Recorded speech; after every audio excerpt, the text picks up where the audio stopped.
നമസ്കാരം. റാഫ്റ്റർ ഫുട്ബോളിലേക്ക് അവർക്കും സ്വാഗതം. യുവേഫ ചാമ്പ്യൻസ് ലീഗിൻ്റെ ക്വാർട്ടർ ഫൈനൽ ആദ്യ പാദത്തിൽ PSG-യെ ബാഴ്സലോണ പാർക്ക് ഡെസ് പ്രിൻസസിലിട്ട് തോൽപ്പിച്ചിരിക്കുകയാണ്.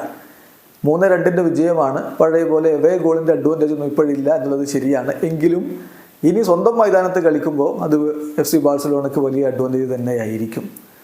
എന്നിട്ടും ചാവി ഹെർണാണ്ടസ് പറയുകയാണ് ഫേവറേറ്റ്സ് ഒക്കെ PSG തന്നെയാണ്. അത് കളിക്കുമ്പോൾ അദ്ദേഹം പറഞ്ഞതാണ്, ഞങ്ങളല്ല, PSG ആണ് ഫേവറേറ്റ്സ്.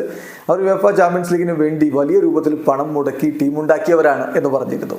ഇപ്പോൾ കളി കഴിഞ്ഞിട്ട് അദ്ദേഹം പറയുന്നു, ഞങ്ങൾ ജയിച്ചു ശരിയാണ്, പക്ഷേ ഫേവറേറ്റ്സ് ഇപ്പോഴും PSG തന്നെയാണ്. അദ്ദേഹത്തിൻ്റെ കളിക്ക് ശേഷമുള്ള ആ വാക്കുകളിലേക്ക് നോക്കുക. അദ്ദേഹം പറയുന്നു, I believe that PSG remain to be the favourites. PSG തന്നെ ഫേവറേറ്റ്സ് ആയിട്ട് തുടരുന്നു എന്നാണ് ഞാൻ വിശ്വസിക്കുന്നത്.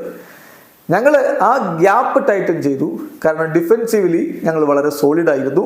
ഞാൻ വളരെ പ്രൗഡാണ്, കാരണം ഇതൊരു ഗ്രേറ്റ് വിക്ടറി തന്നെയാണ്. അതും ലോകത്തെ വൺ ഓഫ് ദി ബെസ്റ്റ് ടീമിനെതിരെയാണ്, ലോകത്തെ ഏറ്റവും മികച്ച ടീമുകളിലൊന്നിനെതിരെയാണ് ഞങ്ങൾ വിജയിച്ചിരിക്കുന്നത്.